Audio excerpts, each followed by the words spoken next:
intro, where are we, and how you feel about the first 2 days of practice? So we are at the Tombigbee in Mississippi, and I don't really know. This is a hard tournament to kind of know what you got, because, you know, for me, I feel like bites are so important. I've been shaking almost everything off. So, like, on one hand, I don't know what I got. On the other hand, I have an idea, and it's not the greatest practice I've ever had, or it's not the worst, but it's just one of those practices where you're going to find out on tournament day how good it really is. So, kind of looking forward to getting this one started. You know, I hope my areas don't have as much pressure as I think they're going to have. So that's going to be the interesting part, is see how many boats are on a lot of my stuff, because, you know, I didn't see a ton of boats, but I did see enough to make me nervous that it might not hold. But you can't worry about that. You just got to do the best you can do and then see where it lands. So that's what we're going to do. Go out day one and just kind of grind it out, see where it lands and see what happens. Just try to put the best bag together we can. What kind of pattern are you on right now, like that seemed to work the most? So for me, what it was during, you know, the first 2 days was getting in these backwaters where it seemed to be very protected. We had a lot of rain recently. Getting in these backwaters, a little bit cleaner water, a little bit warmer water, where these fish are pulling up to spawn, and just fishing a little slower than everybody else and shaking off as many fish, what I think is on bed. And you know, had a pretty good time doing it. You know, had a lot of bites. I just don't know if the size is there like I want it to be. So I'm hoping.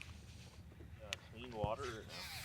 I mean, clean for here is dirty everywhere else. So I found, you know, I guess cleaner water compared to most areas, but like nothing that is like sight fishable or nothing like that. Just areas that have, you know, 6 inches visibility compared to 2 inches on the main drag, which is pretty clear here. So it's kind of what I was looking for, a little bit cleaner water where these fish feel comfortable pulling up on the bed. What's a big fish over here? 3. 3 is a big one, like a big one. Would you say your biggest like a 2 1/4, 2 1/2? I mean, no, I caught a 4. Oh, you did? Mm-hmm. What's your, what do you think it's going to take to make the cut? Probably 10 pounds a day. 11 pounds will guarantee you a check, I think. 11 pounds 2 days in a row. Similar way you were catching them on both days practice? I mean, kind of, but instead of fishing islands and stuff, I was fishing backwaters, ponds. Really fast like this too? Pretty quick. Mostly just trying to find them, not really catch them.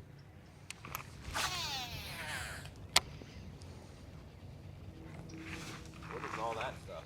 Shad. Shad spawn or? I don't know. It's way too cold for it, but it could be. And that's the only thing I can think it could be, but that makes no sense. I mean, realistically.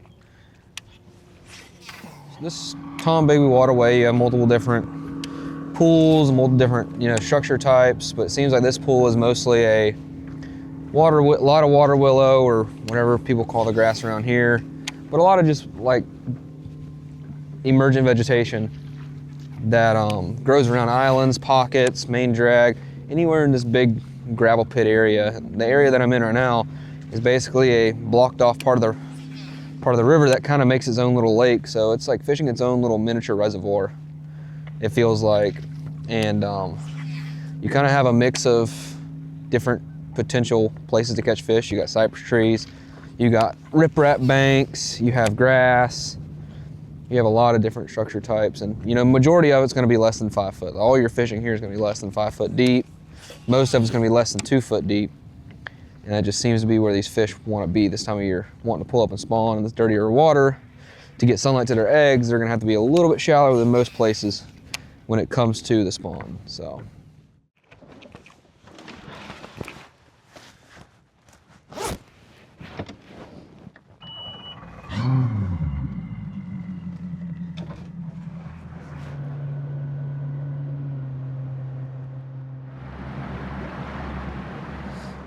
Don't have the funds to do tournament fishing or, you know, the open or circuit. What is your recommendation in terms of like they love fishing, they want to make it? That's a very hard question because honestly, it's getting to the point now to compete. You have to be on the water every day, and I mean the biggest thing is do what you can for money, the best you can, and every opportunity you get on the water, you just gotta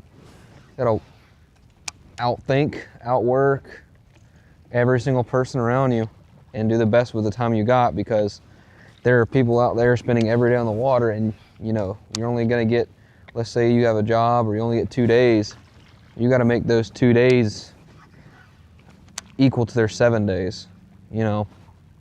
So it's hard, but you gotta like, fishing for you's gotta be like oxygen. Like if you don't have it, you feel like you're dying. And if you don't have that feeling for fishing where you literally feel like you're dying when you're not doing it, it's probably not for you. That's just the hard truth though, that not a lot of people understand. It's getting to a point where it's becoming like every other sport, where if you're not eat, sleep, and breathing it, then you're probably not gonna make it. I think it's a lot easier to break into the money side of the sport, being an influencer, than it is to being a professional bass fisherman. Like if you were to just take the money you make off of your finishes alone, then there's only probably 3 anglers on the Elite Series that legitimately make a living like that. The rest of them, like you take away their sponsors, what I'm saying is take away their sponsors, and off of their fishing alone, they make it. But it's just not a common thing. It's just simply not. You have there. There's a Crush City cleanup crawl, I think. Probably one of the better trailers I ever used for a swim jig.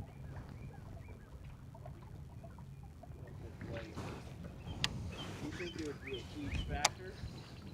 No.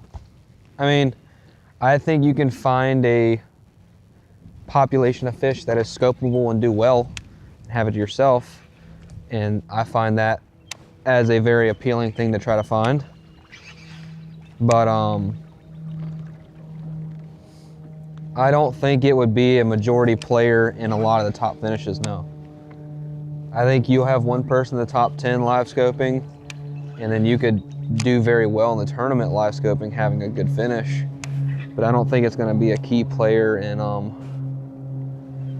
a win, probably, unless someone finds out something special with spots, spawning.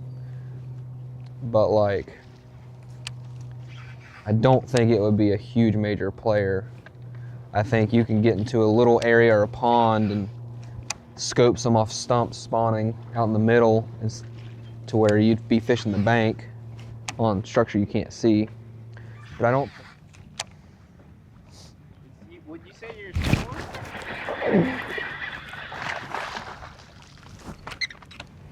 That was a sick bite.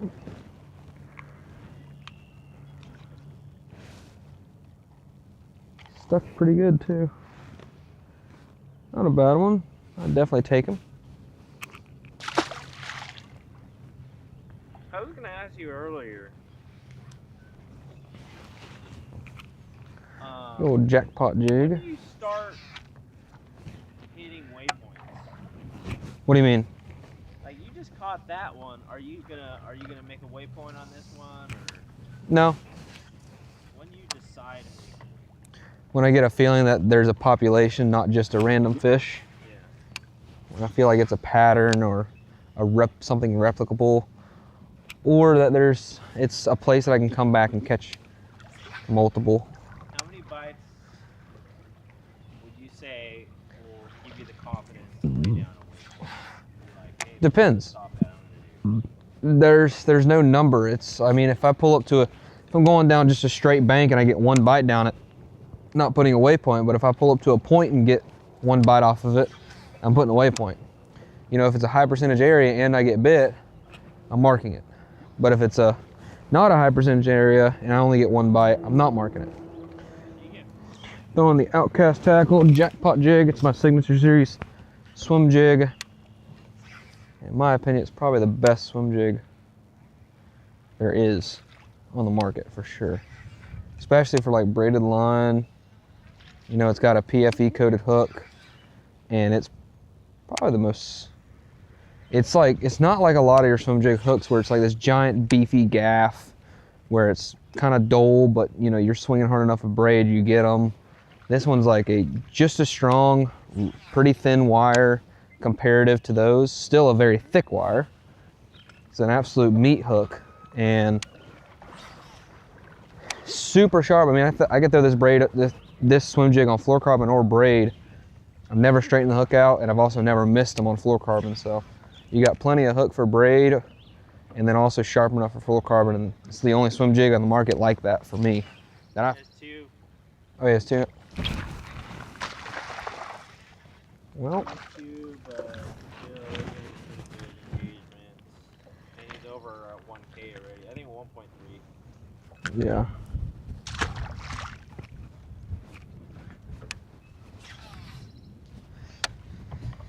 Gosh, that fish is fat. Yeah. 2 3/4, 3 pounder. Yeah. Okay. It's a freaking fat one.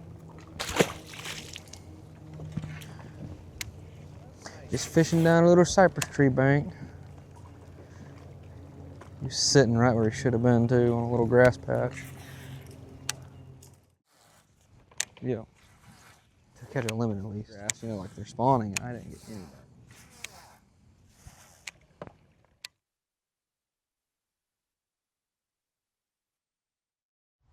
What kind of things are you going to do tomorrow to make sure you stay in contention? Yeah, so practice went all right. You know, really don't know what there is to hold. I mean, I shook off so many fish. I really don't know what my size is going to be. So I can get down there and catch 6 pounds, or I can get down there and catch 16. I really don't know what it's going to be. I'm hoping I fall somewhere in the middle. You know, 11 pounds is what I'm going to be shooting for, 11 to 12.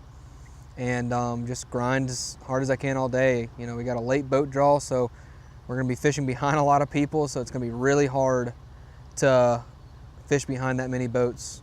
So it is what it is. You know, we're going to take it. You know, hopefully we get early boat draw the next day and get on a good starting hole and catch a couple keepers real quick and guarantee us a check if we have a good day one. So we'll just see what happens. You know, we're going to go out there, just fish our heart out and try to make the most of it. Please. All right.